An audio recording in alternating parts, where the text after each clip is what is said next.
Shalom jemaat yang dikasih Tuhan. Kita bersama-sama percaya dimanapun kita berada, Tuhan hadir untuk melawat setiap kita. Sebelum kita mulai ibadah pada malam hari ini, mari kita berdoa terlebih dahulu. Tuhan, kami mengucap syukur semua atas berkat kemurahan-Mu. Tuhan, kami bisa datang ke tempat ini, kami bisa beribadah lewat live streaming. Tuhan, semua karena-Mu. Terima kasih Tuhan, kami menyerahkan semuanya dalam tangan-Mu. Kami percaya dimanapun kami berada, Engkau hadir untuk melawat setiap kami Bapa. Terima kasih Tuhan, terima kasih Roh Kudus, haleluya, amin.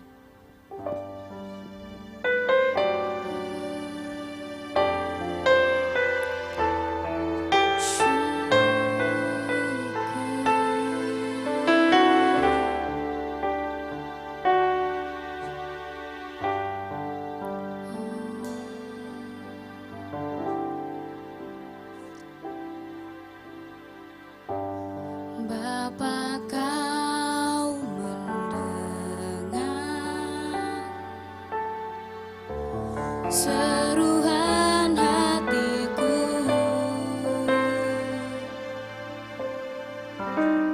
tak pernah Kau lepaskan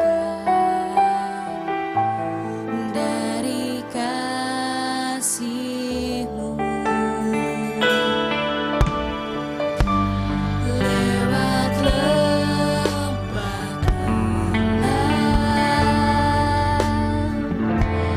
Kau temani aku,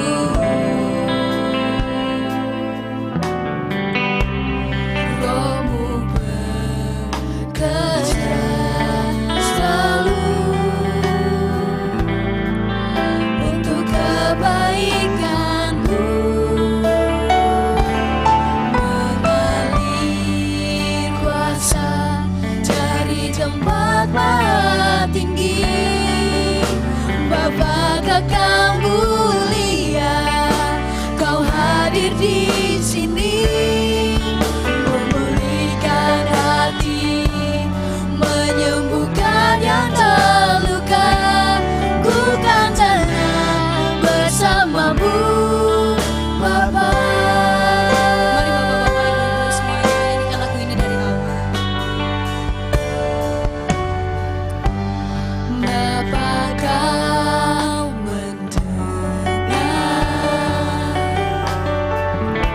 seruan hatiku, tak pernah Kau lepaskan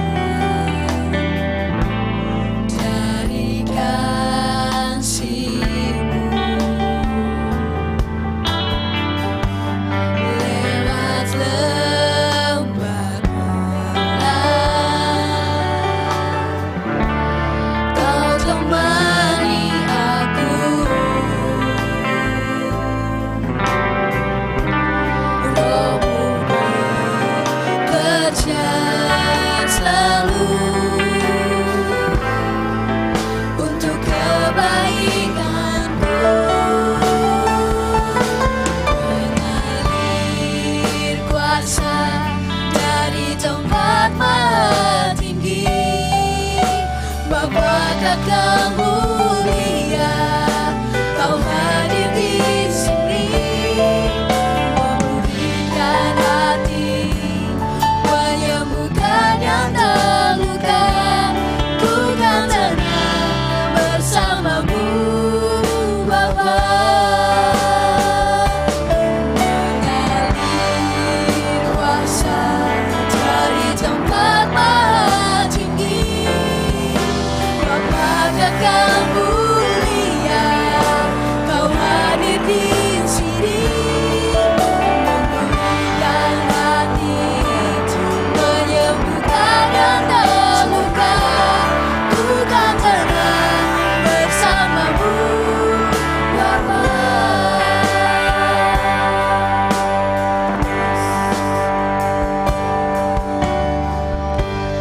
Bapa Kau mendengar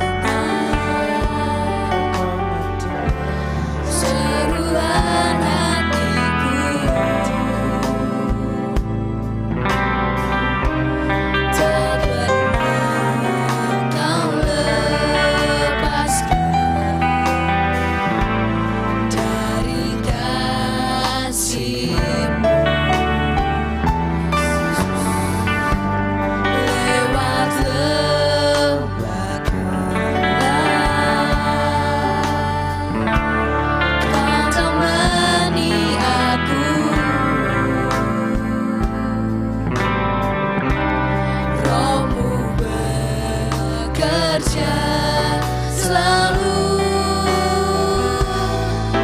untuk kebaikanku.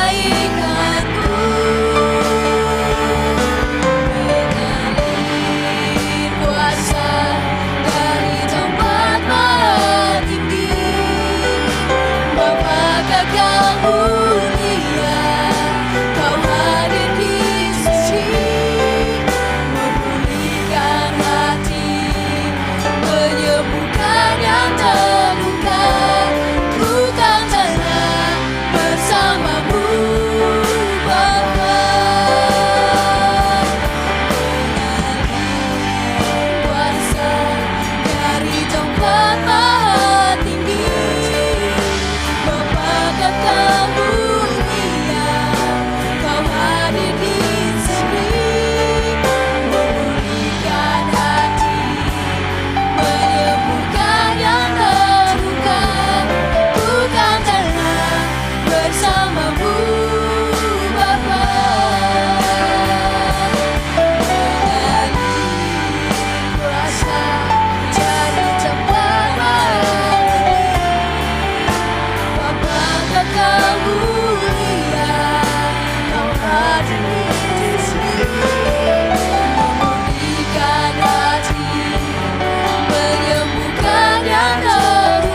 kan tenang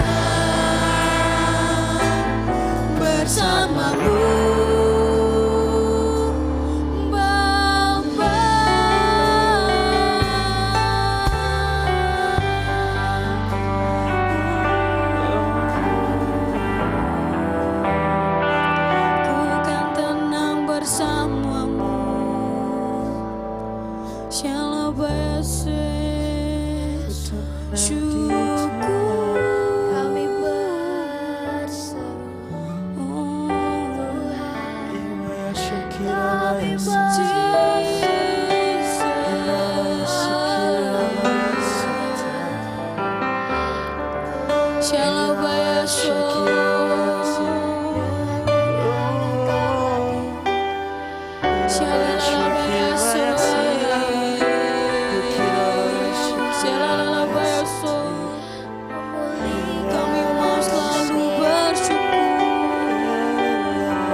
Dengan apa Tuhan kami membalas semua yang Kau berikan dalam setiap kehidupan kami Tuhan.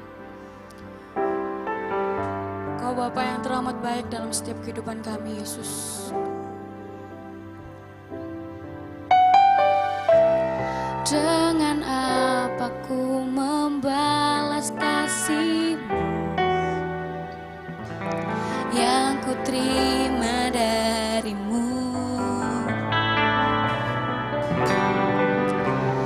Dengan apa ku membalas cinta-Mu? Oh Yesusku, ku mau selalu bersyukur, selalu bersyukur. Kau Tuhan yang setia, yang selalu menopang. Mau selalu bersyukur, selalu bersyukur. Kau Bapakku yang setia. Mari saya undang untuk bangkit berdiri semuanya.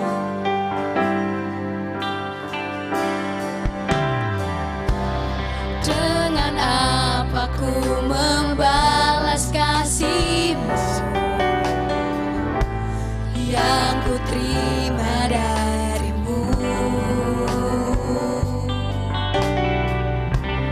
Dengan apa ku membalas cinta-Mu? Oh Yesusku, ku mau selalu bersyukur, selalu bersyukur.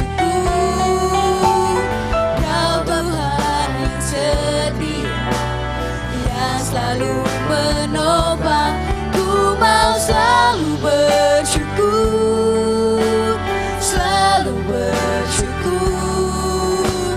Kau Bapakku yang setia, ku mau selalu bersyukur, selalu bersyukur. Kau Tuhan yang setia, yang selalu menopang, ku mau selalu bersyukur, selalu bersyukur. Kau Bapakku yang setia, ku mau selalu bersyukur, selalu bersyukur. Kau Tuhan yang setia, selalu menopang.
selalu bersyukur, Kau Bapakku yang setia, Kau Bapakku yang setia, Kau Bapakku yang setia.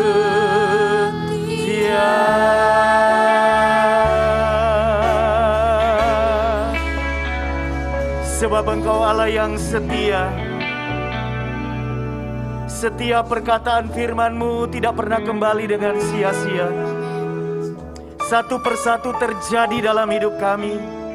Satu persatu tergenapi dalam hidup kami. Sebab Engkau Allah yang tidak pernah berdusta. Kami menaruh pengharapan kami penuh kepada Tuhan. Sebab yang berharap kepada Tuhan tidak pernah dikecewakan.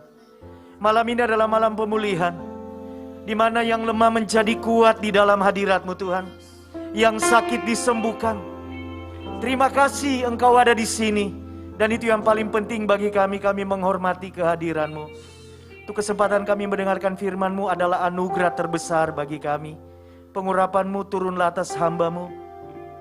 Urapi hamba-Mu untuk menyampaikan isi hati-Mu Tuhan. Urapi kami semuanya, supaya firman Tuhan sungguh menjadi jawaban, kekuatan, penghiburan, teguran, pengajaran bagi kami. Sehingga makin hari kami makin bertumbuh, makin mengenal isi hati Tuhan. Segala kemuliaan hanya bagi Engkau di dalam nama Yesus. Yang siap diberkati firman Tuhan, mari bersama-sama kita katakan amin. Tepuk tangan bagi Tuhan. Silakan duduk, puji Tuhan. Selamat malam Bapak Ibu, Shalom. Saya percaya saya dan saudara adalah orang yang sangat diberkati oleh Tuhan. Banyak bersyukur hari-hari ini kita bersama dengan keluarga ada sebagaimana adanya, menjadi bukti bahwa firman Tuhan itu ya dan amin. Satu persatu apa yang kita percaya, yang kita pegang dalam hidup kita, Tuhan menggenapinya bagi kita, amin. Saudara yang ada di gereja maupun saudara yang ada di rumah, mari kita bersama-sama buka firman Tuhan. Saya mengajak terlebih dahulu membaca 2 ayat dari Mazmur pasal 144, ayat 1 dan ayat yang kedua. Malam hari ini saya memberi tema firman Tuhan, berperang untuk menang. Mazmur 144 ayat 1 dan 2, mari kita baca bersama-sama 2 ayat ini. Perikopnya di sana adalah nyanyian syukur Raja. 1, 2, 3. Dari Daud, terpujilah Tuhan gunung batuku, yang mengajar tanganku untuk bertempur, dan jari-jariku untuk berperang, yang menjadi tempat perlindunganku, dan kubu pertahananku, kota bentengku, dan penyelamatku, perisaiku, dan tempat aku berlindung, yang menundukkan bangsa-bangsa ke bawah kuasaku. Bapak Ibu yang dikasihi oleh Tuhan, sang pemazmur Daud, melalui 2 ayat yang kita baca, kalau kita selidiki latar belakangnya, ungkapan ini diungkapkan oleh Raja Daud di awal-awal dia menjadi raja di Israel. Sang pemazmur mengajar kita untuk tidak gentar menghadapi masalah hidup ini. Raja Daud sang pemazmur mengajak kita untuk tidak gentar menghadapi persoalan, tidak gentar menghadapi musuh, tidak lari ketika kita diperhadapkan kepada persoalan, berani menghadapi persoalan bersama dengan Tuhan. Kenapa? Karena begini saudara, semakin besar masalah yang dapat kita kalahkan dalam hidup kita, semakin besar musuh yang dapat kita taklukkan dalam hidup kita, maka kita akan semakin cakap menanggung segala perkara. Amin. Raja Daud tadi menuliskan, terpujilah Tuhan gunung batu, yang mengajar tanganku untuk bertempur, dan jari-jariku untuk berperang.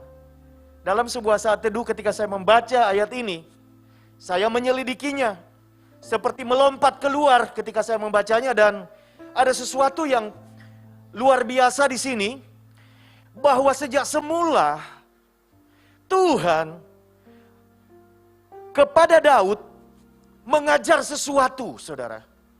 Ketika dia ada di padang penggembalaan, Tuhan mengajar apa? Dikatakan mengajar tangannya untuk bertempur dan jari-jarinya untuk berperang. Tuhan mengajar tanganku untuk bertempur dan jari-jariku untuk berperang. Ini mengandung satu rahasia yang sangat besar. Kenapa? Karena di depan Raja Daud itu ada hal-hal besar yang akan terjadi. Suka ndak suka, mau ndak mau, siap ndak siap, dia pasti akan menghadapinya. Dan Tuhan tahu itu. Makanya di awal Tuhan ajar dia untuk apa? Perang, ajar dia untuk apa? Tempur, saudara. Hal yang sama sebenarnya, polanya, itu Tuhan lakukan dalam hidup saudara dan saya. Ketika kita masuk dalam bilangan orang yang diselamatkan, peperangan, hidup dalam peperangan itu dimulai, saudara. Kenapa banyak orang Kristen kalah? Kalau kita cek dan kita jujur, kenapa seringkali kita kalah? Kita kalah ketika kita di posisi sedang tidak berperang dan tidak siap berperang. Betul tidak, saudara? Ketika saudara di dalam posisi siap berperang, masalah apapun yang datang dalam hidup saudara, musuh sebesar apapun datang dalam hidup saudara, kalau saudara siaga, saudara dan saya siap, saudara dan saya pasti menang. Saya tahu hari-hari ini di gereja ini sedang ada doa puasa khusus. Betul ya? Puasa apa? Puasa Daniel. Iya. Puasa Daniel. Itu adalah salah satu hal yang sedang dilakukan untuk siap siaga menghadapi segalanya, saudara. Saya sangat tertarik. Mengapa sejak semula Tuhan itu persiapkan Daud begitu rupa? Karena memang hidup ini adalah medan pertempuran, saudara. Kalau kita baca di dalam ayat yang lain ya, coba saya akan bacakan di 1 Petrus pasal 5, ayat yang ke-8 dan ayat yang ke-9. 1 Petrus pasal 5, ayat yang ke-8 dan ayat yang ke-9, di sana dikatakan begini. Sadarlah dan berjaga-jagalah. Lawanmu si iblis berjalan apa, saudara? Keliling. Seperti tukang bakpao. Berjalan keliling sama seperti apa? Singa yang mengaum-ngaum dan mencari orang yang dapat ditelannya. Lalu ayat yang ke-9 sama-sama 2-3. Lawanlah dia dengan iman yang teguh. Sebab kamu tahu bahwa semua saudaramu di seluruh dunia menanggung penderitaan yang sama. Kenapa Tuhan mengajar Daud, mengajar kita untuk bertempur dan untuk berperang? Karena ada musuh yang terus setiap hari nggak pernah libur, saudara. Keliling, mengaum-ngaum, mencari orang yang dapat ditelannya. Dan siapa yang dapat ditelannya, saudara? Adalah ketika orang itu sedang tidak siap untuk menghadapi singa yang mengaum-ngaum itu. Waktu saudara siap, bukan saudara yang ditelan. Singanya yang kocar-kacir lari, saudara. Betul enggak? Waktu saudara siap. Tapi kalau saudara sedang tidak siap, saudara dapat ditelannya. Dilumatnya, kalau pakai bahasa terjemahan lama Alkitab. Ancur-ancuran berikutnya. Lalu kemudian ada ayat yang lain yang menyatakan bahwa hidup kita sebenarnya selalu dalam keadaan siap siaga. Karena musuh yang tadi itu berkeliling mencari orang yang dapat dikalahkannya, dapat dihancurkannya, dapat ditelannya. Di dalam Efesus pasal 6 ayat 11-12, di sana dikatakan begini. Kenakanlah seluruh perlengkapan senjata Allah. Efesus 6 ayat 11 dan 12. Kenakanlah seluruh perlengkapan senjata Allah, supaya kamu dapat bertahan melawan tipu muslihat iblis. Kekuatan iblis yang paling terakhir yang dia pakai untuk mengalahkan gereja Tuhan itu adalah tipu muslihat. Tipu muslihat. Tipu-tipu sana, tipu sini, segala hal. Dan firman Tuhan berkata, kenakanlah seluruh perlengkapan senjata Allah. Berarti kalau kita mengenakan seluruh perlengkapan senjata Allah itu bersiap untuk apa, saudara? Perang. Perang. Supaya kamu dapat bertahan melawan tipu muslihat iblis, karena Perjuangan kita bukanlah melawan darah dan daging, tetapi melawan pemerintah-pemerintah, melawan penguasa-penguasa, melawan penghulu-penghulu dunia yang gelap ini, melawan roh-roh jahat di udara. Waktu kita tidak berperang, waktu itu kita kalah. Waktu kita tidak sedang fokus bahwa ada musuh yang non-stop mengincar kita, mengincar keluarga kita, mengincar ministry kita. Waktu kita tidak sedang fokus, berjaga-jaga, siap siaga untuk berperang, maka saat itu kita bisa dikalahkan. Malam hari ini saya berdiri di hadapan saudara, menyampaikan pesan Tuhan penting, bahwa zaman di mana kita hidup itu bukan zaman main-main, saudara. Tuhan pengen setiap umat Tuhan serius. Kemenangan yang Dia janjikan, lebih daripada pemenang yang Dia janjikan, itu akan diraih oleh orang-orang yang siap siaga untuk masuk dalam peperangan rohani. Setuju, katakan amin. Tidak kita menjalani kekristenan ini dengan mengalir saja, tanpa pengertian, mengikuti apa saja, tanpa kita mengindahkan firman Tuhan dan lain sebagainya. Karena kemenangan itu akan dimiliki oleh mereka yang masuk dalam peperangan, bertempur menghadapi musuh, head to head, saudara. Dan kuasa Tuhan yang menyertai kita, itu jaminan kemenangan kita. Sekarang,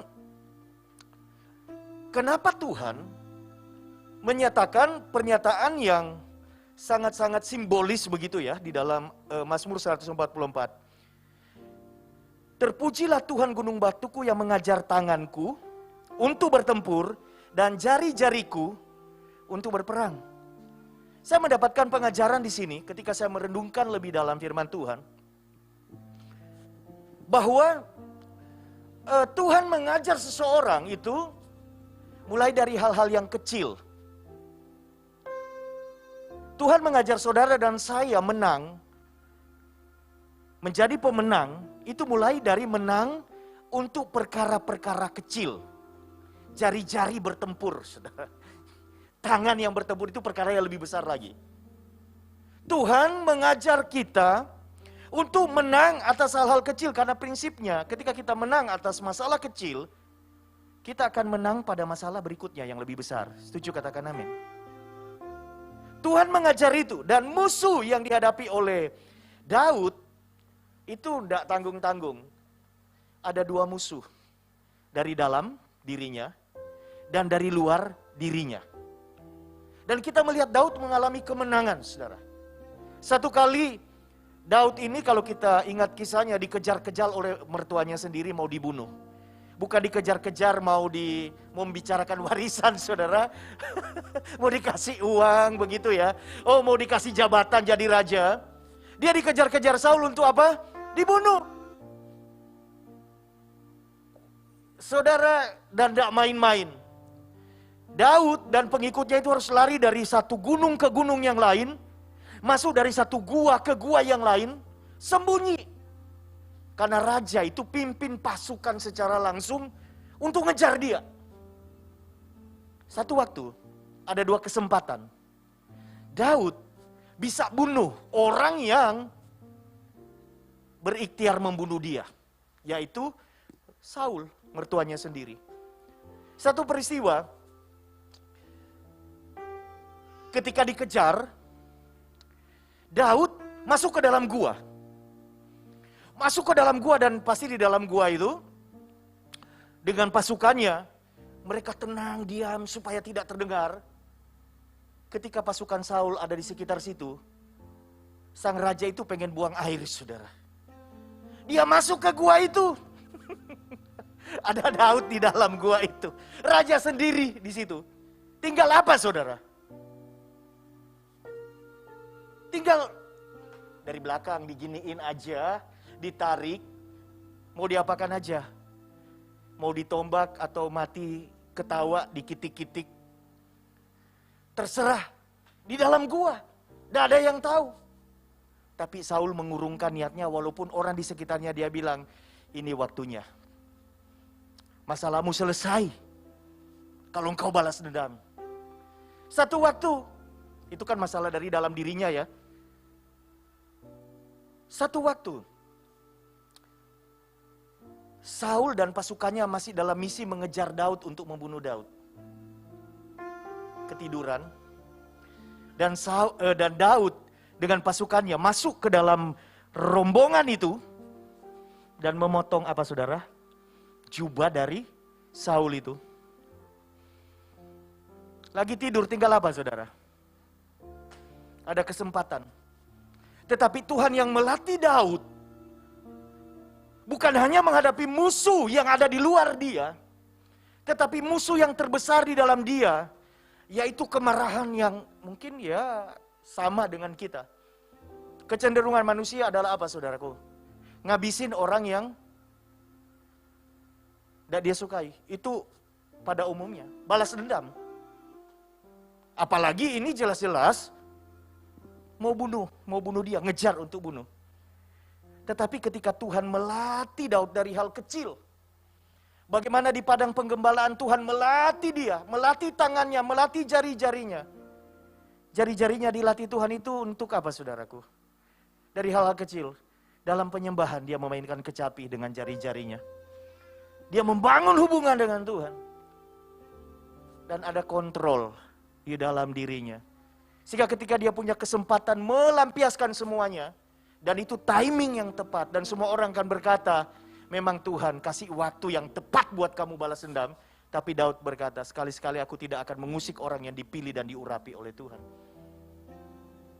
Itu peperangan saudara, dan itu setiap hari dalam hidup saya dan saudara. Kadang saudara punya kesempatan untuk melampiaskan semuanya. Ngancurin musuh-musuh saudara dalam tanda petik. Tapi kalau saudara sudah mengalami proses bagaimana Tuhan melatih diri saudara dan saya untuk berperang, maka musuh yang sebenarnya musuh paling besar itu di dalam diri kita. Yang setuju katakan amin. Kalau musuh di luar itu kan gampang ya, tinggal strategi gitu kan. Kalau kita punya pengalaman pribadi bersama dengan Tuhan, bertempur melawan kedagingan kita, walaupun kesempatan emas untuk kita bisa melakukan seperti Daud melakukan, tetapi kita tetap kembali kepada firman Tuhan. Ketika saudara terdesak, saudara dilukai, saudara disakiti, saudara mungkin menjadi korban, dan saudara punya kesempatan untuk melampiaskan balas dendam saudara. Dan saudara punya waktu timing yang tepat, karena orang yang bersangkutan sedang kepepet, sedang terjepit, sedang tersudut di dalam satu keadaan. Saudara bisa balas dendam. Anak Tuhan akan melakukan kebenaran firman Tuhan daripada mengikuti hawa nafsunya, saudara. Yang mengerti katakan amin. Dilatih untuk berperang. Bukan hanya melawan apa yang di luar, tetapi di dalam saya melihat. Daud mengalami kemenangan-kemenangan yang luar biasa. Satu kali, Daud diperhadapkan kepada musuh yang bukan dari dalam dirinya. Dari luar dirinya. Ini musuh yang sangat terkenal. Goliat, saudara, betul ya? Seorang anak kecil, lawan seorang raksasa yang besar. Tidak usah didramatisir lah. Tetapi itu sebuah drama yang luar biasa. Bagaimana seorang yang dengan persenjataan lengkap, lembing tombak, baju zirah, ketopong, dan sebagainya, melawan seorang anak kecil, yang kalau senjata anak kecil lebih canggih mungkin orang bilang ada kemungkinan menang. Tapi anak kecil ini tidak punya apa-apa, bajunya ya baju hariannya dia. Senjatanya apa? Senjata seorang gembala, umban, batu. Tidak ada jaminan saudara untuk menang. Daud diperhadapkan tadinya kepada musuh yang di dalam dirinya. Dia berhasil mengalahkan itu. Dia juga diperhadapkan kepada musuh di luar dirinya. Dan dia tidak gentar. Kenapa? Karena dia terlatih. Dari hal-hal kecil Tuhan melatih dia. Waktu Goliat mendatangi dia, dengan segala caci maki, dengan segala hujatan kepada Allah Israel, mencoba melemahkan semangat, dan memang berhasil ya selama 40 hari, melemahkan mental Saul dan pasukan-pasukannya, orang-orang hebat. Tetapi Daud yang tangannya dilatih untuk bertempur, jari-jarinya dilatih untuk berperang, dan dia mau dilatih oleh Tuhan. Begitu dia mendengar Allahnya diperkatakan seperti itu, tidak pantas. Oh, dia marah, saudara. Dia lawan itu Goliat. Dia bilang, kau mendatangi aku dengan pedang, lembing, dan tombak. Tapi aku, kata Daud, mendatangi engkau dengan nama Tuhan semesta alam. Ini senjata kita, saudara. Amin. Orang yang dilatih oleh Tuhan berperang, tahu apa senjatanya. Kalau Daud mengandalkan senjatanya, nggak mungkin, saudara. Nah, saudara mengandalkan kekuatan saudara, nggak mungkin saudara bisa menang. Saudara mengandalkan apa yang ada pada saudara, nggak mungkin bisa menang. Tapi kalau saudara mendatangi masalah saudara, di dalam nama Tuhan semesta alam, Allah segala barisan tentara Israel yang ditantang oleh musuhnya, maka apa yang terjadi berikutnya? Dengan cara yang biasa, dengan cara yang sederhana, dengan cara yang tidak wah gitu, musuh yang hebat itu bisa dikalahkan. Saudara yang dikasihi oleh Tuhan, ketika kita memberi diri kita dilatih oleh Tuhan, maka bukan dengan cara yang spektakuler kita bisa mengalahkan musuh kita. Karena peperangan ini tidak bicara tentang cara kita, tidak bicara tentang bagaimana kita bisa melakukannya, tetapi peperangan ini bicara tentang Tuhan yang ada di pihak kita, saudara. Amin. Mungkin strategi saudara di masa pandemi untuk bisnis saudara itu biasa, sama dengan orang lain. Yang orang lain bilang tidak mungkin, lawannya terlalu besar, situasi yang dihadapi terlalu sulit. Tapi ini tidak bicara tentang strategimu, tentang apa yang ada padamu, tetapi siapa yang menyertai engkau. Ketika engkau berperang bersama dengan Tuhan, menghadapinya bersama dengan Tuhan, caranya biasa, tapi kemenangannya luar biasa, saudara. Amin. Saudara bisa bayangkan, ketika saya bisa membayangkan ya, belajar membayangkan begitu, mengimajinasikan ketika Daud memutar umban, bukan ketepel ya, seperti orang Indonesia yang pakai gagang begini. Karena guru sekolah minggu kan gambarnya begitu ya. Ada gagang kayu, lalu ada apa itu, karet dari ban mobil. Di Indonesia kan saudara umbannya. Umban itu seperti ikat pinggang, di tengahnya itu ada yang lebih besar, dan itu tempat batu, lalu kemudian ujungnya dipegang dua-duanya, lalu diputar dengan keterampilan tertentu, dan ketika dilontarkan satu ujung dilepas, batu itu terlontar.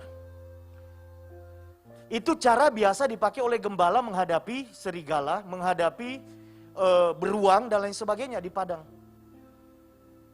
Untuk Daud menang atas musuh yang besar, dia tidak perlu cara yang spektakuler. Cara yang sama, dia hadapi seperti sebelumnya. Tetapi Tuhan yang menyertai dia, merobohkan musuhnya dengan cara yang sederhana itu. Kemenangan saudara itu dijamin. Karena firman Tuhan berkata, bersama Tuhan kita lebih daripada pemenang. Yang setuju katakan amin. Itu sudah dijamin. Dan caranya, ya, cara yang bisa kita lakukan.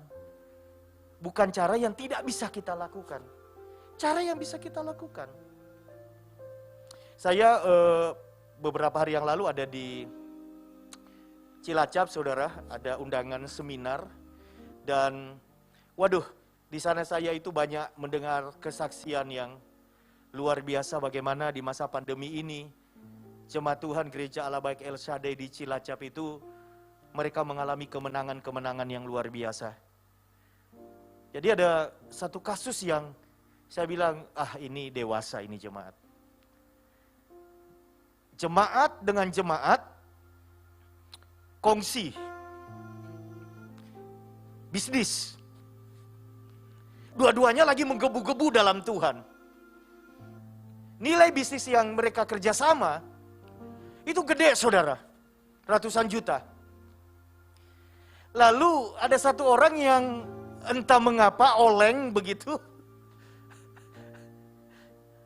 Istilahnya merugikan satu pihak. Yang dirugikan ini saudara, itu pernah telepon saya, dia bilang, Pak, apa yang harus saya lakukan? Saya tidak mau kita satu gereja itu hujat-hujatan. Saya tidak mau satu gereja tuntut-tuntutan. Tapi uangnya Pak, ratusan juta itu tidak bisa saya ambil. Padahal nggak begitu perjanjiannya. Dan di sana kok sepertinya tidak mau tahu begitu ya. Dan waktu dia telepon saya itu sekitar 3 bulan lalu, saya bilang, oh bagus itu. Tidak ada di gereja lain yang seperti itu. Tidak mau tuntut-tuntutan karena ini sama-sama terlibat dalam pekerjaan Tuhan. Yang satu pelayan mimbar, yang satu diaken yang banyak mensuplai dana untuk pelayanan pekerjaan Tuhan. Saya bilang bagus, ayo doa, ayo doa. Akhirnya saudara, waktu saya datang saya tanya, gimana perkembangannya? Oh puji Tuhan Pak, dua-duanya ikut seminar saya. Ada di situ. Dan hari itu adalah puncak pemulihan di mana mereka berdua bersama dengan saya dan beberapa hamba Tuhan ada pemberesan dan dapat diselesaikan dengan kesepakatan yang baru saudara. Yang saya suka dari jemaat Tuhan ini adalah mereka menghadapi peperangan yang luar biasa. Dan gereja itu diambang perpecahan yang luar biasa. Karena dua orang ini masing-masing punya kubu. Punya massa saudara. Punya pendukung, punya netizen saudara. Yang satu followernya satu, haternya yang satu. Sebaliknya begitu. Kalau sampai duel, ini gereja saya tidak tahu jadi apa. Tetapi ada dua orang yang masuk dalam peperangan. Dan mereka menahan diri. Yang mereka hadapi itu dirinya sendiri. Terakhir waktu ngantar saya pulang, yang pihak yang satunya itu ngasih buat tangan ya, keripik begitu. Yang satunya ngantar saya, dia tidak bisa ikut. Yang satunya ngantar dan cerita, Pak kalau ikuti daging, kemarin itu udah tidak tahu apa yang terjadi. Tetapi puji Tuhan, semua di dalam kendali Tuhan. Betul, semua di dalam kendali Tuhan. Tetapi kalau manusianya tidak mau dikendalikan, tidak mau berperang melawan sesuatu yang bergejolak dalam dirinya, maka semuanya akan menjadi lain ceritanya saudara. Masalah yang terjadi dalam hidup kita adalah ketika kita tidak mau berperang. Ketika kita mau berperang, melawan diri kita yang pertama, ego kita. Segala hal hawa nafsu di dalam diri kita yang dikatakan firman Tuhan tadi, yang dikerjakan oleh penguasa-penguasa di udara, pemerintah-pemerintah dan ya roh-roh di udara itu. Kalau kita nggak bisa mengalahkan apa yang ada di dalam diri kita, maka kita dikalahkan. Dan ketika kita sesama anak Tuhan saling mengalahkan, sebenarnya tidak ada yang menang. Yang menang itu iblis. Betul? Yang tepuk tangan siapa? Kalau ada yang dua anak Tuhan, dua kubu.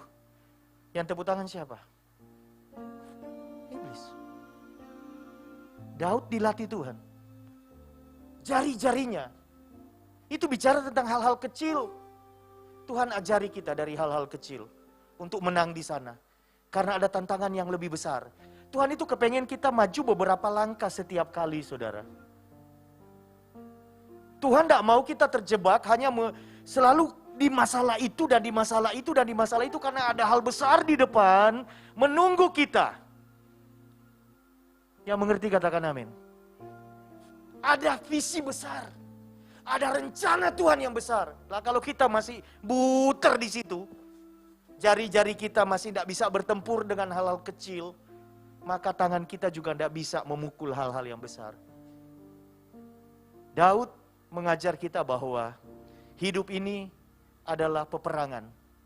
Tetapi peperangan yang sudah ditentukan pemenangnya, yang berjalan bersama dengan Tuhan, yang mengandalkan Tuhan, lebih daripada pemenang. Amin, saudara. Kok sedikit ya tepuk tangannya ya? Ini tepuk tangan kemenangan, saudara. Amin. Ya, jadi poin pertama yang saya mau sampaikan adalah Tuhan melatih kita berperang dan yuk kita memberi diri dilatih oleh Tuhan untuk berperang. Latihannya kapan? Setiap hari. Setiap hari kita dilatih. Saya sebagai hamba Tuhan setiap hari dilatih. Banyak kekurangan, banyak kelemahan, tiap hari dilatih. Saudara tiap hari dilatih. Yuk kita belajar sama-sama supaya kita terampil menghadapi musuh-musuh kita. Yang pertama, Tuhan melatih kita untuk berperang setiap hari. Melalui situasi, keadaan, orang. Situasi, orang, keadaan, SOK. Itu latihannya setiap hari. Lalu kemudian yang kedua, yang terakhir. Dalam peperangan, jangan pernah lupakan Tuhan. Daud mengumpamakan Tuhan itu seperti gunung batu bagi dia. Kadang orang Indonesia susah mengerti kenapa ya di Israel itu di Alkitab banyak sekali penulis Alkitab mengatakan Tuhan gunung batu, Tuhan gunung batu. Kadang-kadang kita itu bingung, kenapa sih? Karena di Indonesia itu nggak ada gunung batu. Adanya gunung batu kapur, saudara. Di Jedih. Atau di mana? Kalau bicara tentang gunung batu, orang Israel itu ngerti banget perumpamaan ini. Tuhan itu perlindungan, saudara. Yang tidak bisa ditembus. Gunung di Indonesia itu hijau, tapi tingginya sama, besarnya sama. Di Israel gunung yang sama, batu wungkul, saudara. Dan Israel mengibaratkan Tuhan itu seperti gunung batu yang mengitari hidup mereka, yang tidak bisa ditembus oleh lawan. Bisakah kita yang awalnya berjalan berperang bersama dengan Tuhan, bertempur bersama dengan Tuhan, di perjalanan berikutnya kita melupakan Tuhan? Bisa. Bisa. Karena Daud pernah mengalami kegagalan dalam hidupnya. Saat apa? Saat dia tidak berperang. Dia jalan-jalan, yang lain berperang, dia tidak berperang. Dia jalan-jalan di atas soto rumahnya.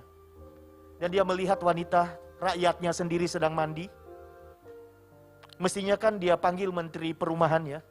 Dan dia bilang, tolong dong perbaiki kamar mandi di wilayah kerajaanku, supaya tutupnya itu enggak buka-buka banget. Tolong dong, dan sebagainya. Tapi Daud, tidak begitu. Ada kejatuhan ketika dia tidak berperang.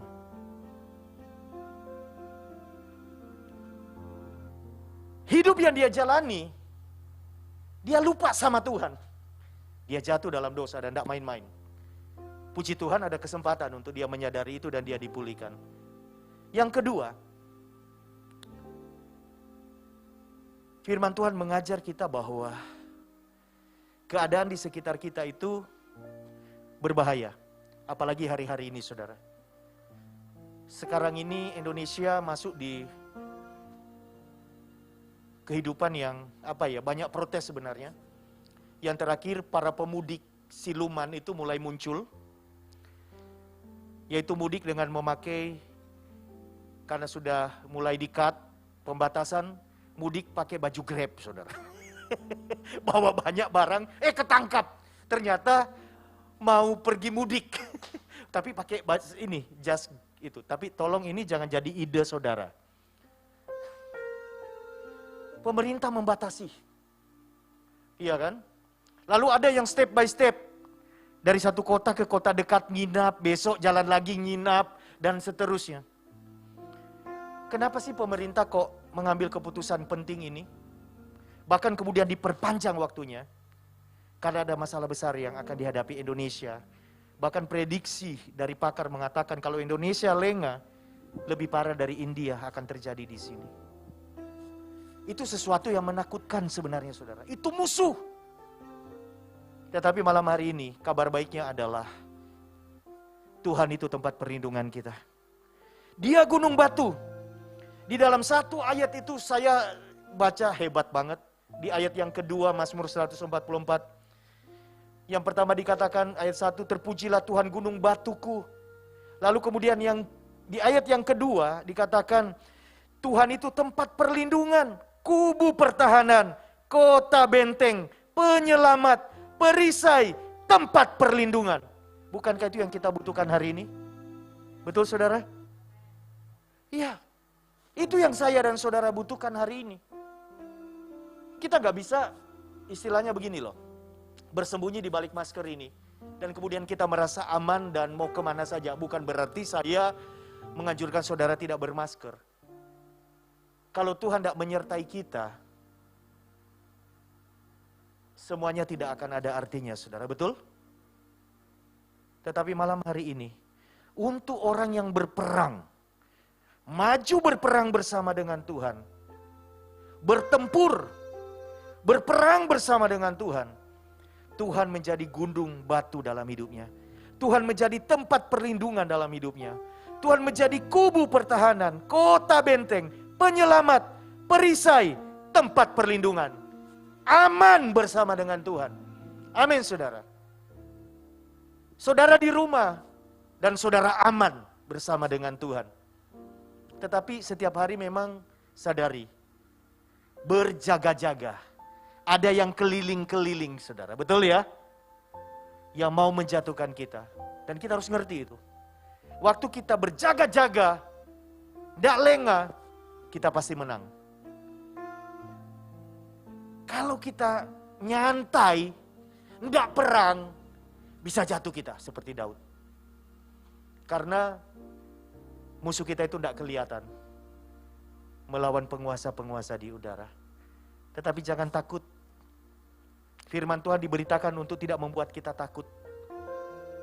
Tapi keberanian dari Tuhan, keberanian yang kudus itu turun dalam hidup kita. Membuat kita optimis menghadapi hari esok. Apapun tantangannya, kita maju bersama dengan Tuhan. Kita tempur, kita perang. Kemenangan ada bersama dengan kita. Amin saudara. Mari kita bangkit berdiri bersama-sama. Berapa banyak di antara saudara siap berperang bersama Tuhan? Angkat tangan saudara. Haleluya, haleluya. Saudara bukan orang-orang yang kalah oleh keadaan, oleh sesuatu yang ada di dalam diri saudara. Sebab Tuhan yang bersama dengan saudara memberikan kemenangan itu kepada saudara. Tuhan adalah tempat perlindunganmu. Tuhan adalah gunung batumu. Tuhan adalah kubu pertahananmu. Tuhan adalah kota benteng dalam hidupmu. Dia penyelamat, perisai, tempat perlindungan bagimu. Aman kalau engkau berjalan bersama dengan Tuhan. Setiap hari bangun hubungan yang dekat dengan Tuhan. Itu yang membuat kita tidak lengah. Itu yang membuat kita tidak membuka celah. Itu yang membuat kita waspada. Supaya musuh yang berkeliling itu tidak menghancurkan kita. Tidak menghancurkan keluarga kita. Tidak menghancurkan komunitas kita.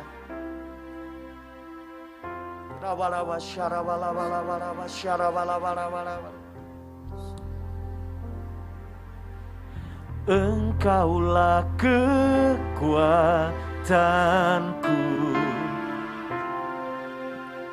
tempat perlindunganku.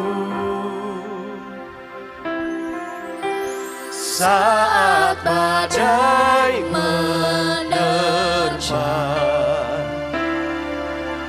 aku tak akan goyah. Aku tak akan goyah. Aku tak akan goyah. Sebab Kau sertaku. Dengan iman, Engkaulah kekuatanku Tuhan. Engkaulah kekuatanku, tempat perlindunganku. Saat badai menerpa, aku tak akan goyah. percaya, aku tak akan goyah, Kau sertaku. Mari mengangkat tangan bersama. Sejauh langit, sejauh langit, dari bumi, begitu besarnya kasih-Mu, penuhi hati kami yang rindu menyembah-Mu. Yesus, sejauh langit, dari bumi, begitu besarnya kasih-Mu, Kaulah Tuhan, kekuatanku, sukacitaku. Sejauh langit, oh, sejauh langit, amin, amin, dari bumi, begitu besarnya kasih-Mu, perlindungan kami, kota benteng, penuhi hati kami yang rindu menyembah-Mu.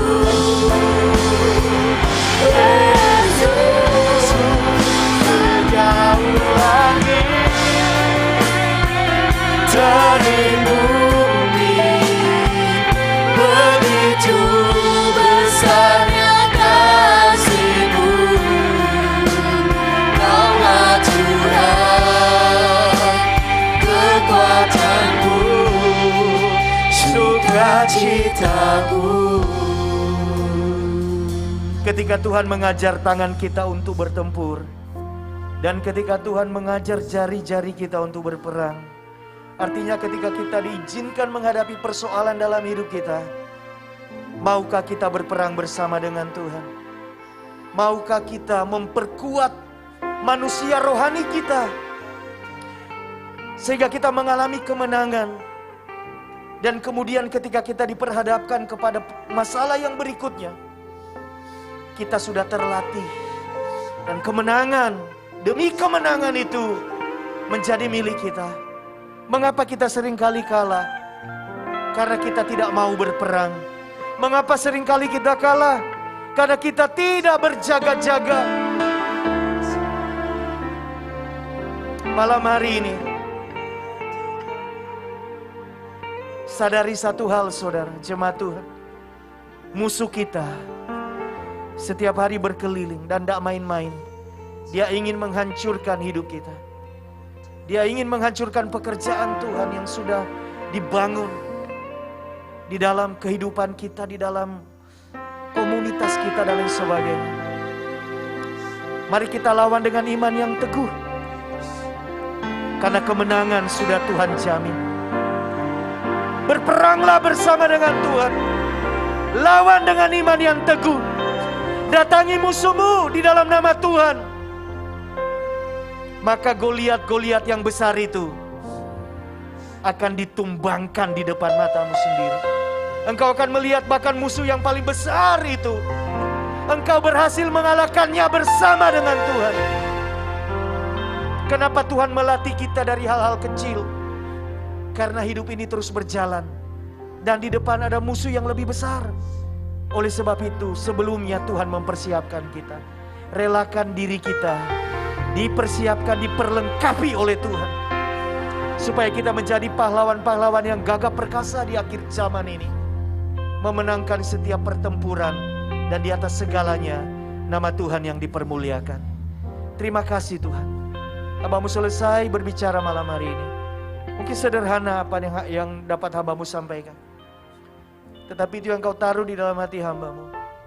Biarlah setiap kami yang mendengarkan, entah secara langsung di ruangan ini atau dari rumah masing-masing, kami boleh mengambil sikap bahwa kekristenan kami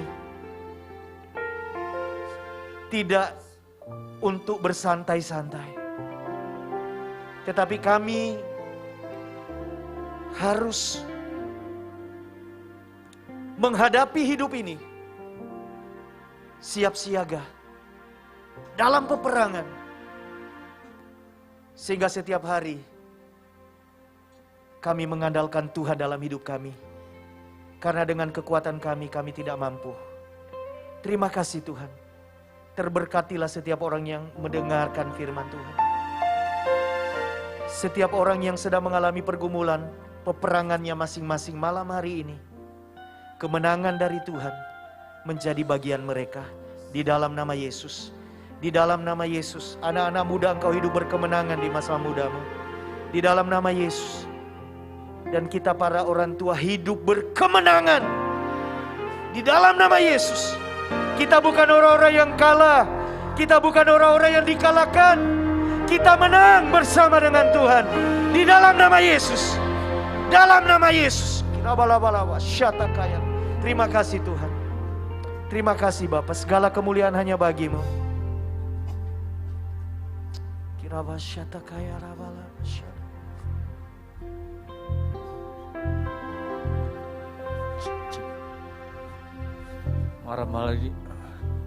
Malam hari ini Tuhan, mari bersama-sama Bapak Ibu Saudara kita mau berdoa bagi rekan-rekan kita, bagi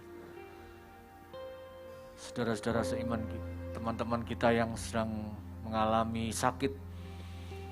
Bapa di surga, kami berdoa, merendahkan diri, kami bersepakat, kami mohon belas kasih-Mu Tuhan. Kami berdoa untuk Gabriel Tuhan, anak daripada Ibu Dini, yang saat ini Tuhan Engkau menjamah Tuhan, dari tempat yang maha tinggi. Kami berdoa di dalam nama Tuhan Yesus Kristus, pemulihan terjadi Tuhan. Setiap hari Roh-Mu Tuhan terus bekerja, menjamah, memulihkan kesehatannya. Dalam nama Yesus Kristus, Tuhan berikan kekuatan kepada Ibu Dini, Kau berikan ketabahan, berikan kesabaran, berikan kekuatan ekstra untuk terus merawat anaknya Tuhan. Dalam nama Yesus Kristus, Tuhan kami berdoa juga untuk anak Tito Tuhan. Kami berdoa Tuhan Engkau menjamah, Engkau melawat Tuhan. Oleh kuasa bilur-bilur-Mu Tuhan, Engkau menyembuhkan Tuhan. Dalam nama Yesus, terjadilah mujizat Tuhan. Karena Engkau Allah sang pembuat mujizat. Kami berdoa malam hari ini, berikan kekuatan kepada kedua orang tuanya. Berikan kekuatan kepada Oma yang membantu merawatnya. Di dalam nama Yesus Kristus. Haleluya. Tuhan kami berdoa malam hari ini untuk Bapak Hartono Ui. Tuhan, Engkau menjamah, Engkau memulihkan kesehatannya. Tuhan, biarlah semua apa yang dialaminya saat ini Tuhan, Engkau menjamah, Engkau menyembuhkan Tuhan. Pada bagian kaki yang sakit, Engkau menjamah dalam nama Yesus Kristus. Tuhan, kami berdoa malam hari ini juga Tuhan. Oh rabataka syataka rabala rabala rabasandi. Kiala rabala rabasandi. Kami berdoa untuk Ibu Nurmala Marpaung Tuhan. Tuhan menjamah, memulihkan Tuhan bagian-bagian sendi-sendi, pinggul Tuhan saat ini Tuhan. Kalau Tuhan Engkau mengizinkan semuanya terjadi, Engkau punya rencana yang besar Tuhan. Engkau memulihkan kesehatannya, Engkau memulihkan tulang-tulang sendi-sendinya Tuhan. Boleh kembali normal Tuhan. Sehingga Ibu Nurmala boleh kembali bisa datang beribadah ke gereja. Tuhan malam hari ini kami berdoa Tuhan. Kalau mungkin ada di antara Bapak Ibu Saudara yang menyaksikan malam hari ini, engkau yang sakit, angkat tanganmu di hadapan Tuhan. Dan engkau percayai dan taruh tangan kananmu kepada bagian yang sakit. Engkau percaya bahwa oleh kuasa bilur-bilur Yesus yang sudah menyembuhkan. Oh rabataka syataka ramasandi. Malam hari ini Tuhan, kami berdoa Tuhan, bagi mereka yang menaruh tangannya pada bagian yang sakit Tuhan. Entah bagian sakit jantung, sakit paru-paru, sakit bagian ginjal, Tuhan, liver, semua organ-organ dalam Tuhan. Dalam nama Tuhan Yesus, tekanan darah tinggi, Tuhan, gejala stroke, kami berdoa Dalam nama Yesus, terjadi kesembuhan, terjadi pemulihan Tuhan. Orabataka syataka rabataka taka rabasande. Kiala rabala rabala rabasande. Pada saat kami berdoa dan berpuasa, merendahkan diri di hadapan-Mu Tuhan, Engkau akan memulihkan keadaan kesehatan kami. Tuhan, terima kasih Bapa, terima kasih. Kami yakin dan kami percaya, kami punya Allah yang hidup, Allah yang berkuasa. Ora takasyataka ramala rabasandi. Kiala rabaya ramala rabasyataka rabasandi. Malam hari ini mungkin di antara saudara, engkau yang mengalami kesedihan yang terlalu dalam, engkau mengalami kehilangan. Di dalam nama Yesus, Roh Kudus memberikan penghiburan, Roh Kudus memberikan kekuatan. Oh rabataka syataka rabala rabaya rabala rabala rabala rabasandi. Kiala rabala rabala rabaya rabala rabala rabasanda. Haleluya. Terima kasih Bapa di surga. Kami mengucap syukur kepada-Mu malam hari ini Tuhan. Kami berdoa bagi bangsa dan negara kami Tuhan.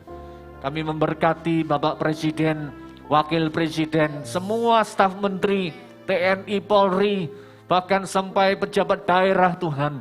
Kami memberkati di dalam nama Tuhan Yesus Kristus. Taruh roh yang takut akan Tuhan. Mereka boleh memerintah, menjabat dengan baik, takut akan Tuhan. Dan mereka boleh menjalankan amanat.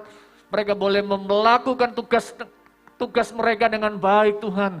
Mengatur negara ini dengan baik Tuhan. Kami berdoa agar semua yang terjadi Tuhan hari-hari ini bagi negeri kami Tuhan. Kami mohon ampuni negeri kami, ampuni bangsa kami Tuhan. Engkau memulihkan Tuhan, Engkau melawat Tuhan. Sehingga damai sejahtera, kesejahteraan, kami memberkati bangsa ini dalam nama Yesus Kristus Tuhan. Haleluya, haleluya. Kiala rabala rabasyataka rabala rabala rabasandi. Kuriala rabala rabaya rabala rabaya rabasyataka rabala rabasandi. Kurabataka rabala rabasyandi. Kirabataka rabala rabala rabaya rabasyandi. Haleluya.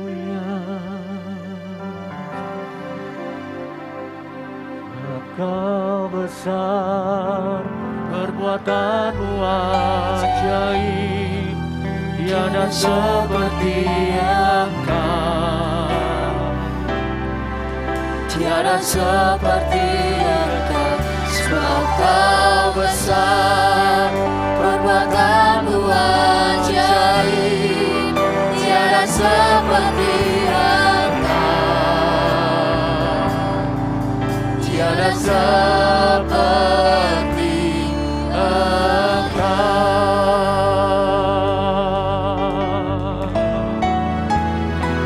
Sebab Kau besar, perbuatan-Mu ajaib, tiada seperti Engkau, tiada seperti Engkau. Sebab Kau besar, perbuatan-Mu ajaib, tiada seperti Engkau, tiada seperti Engkau, tiada seperti Engkau, tiada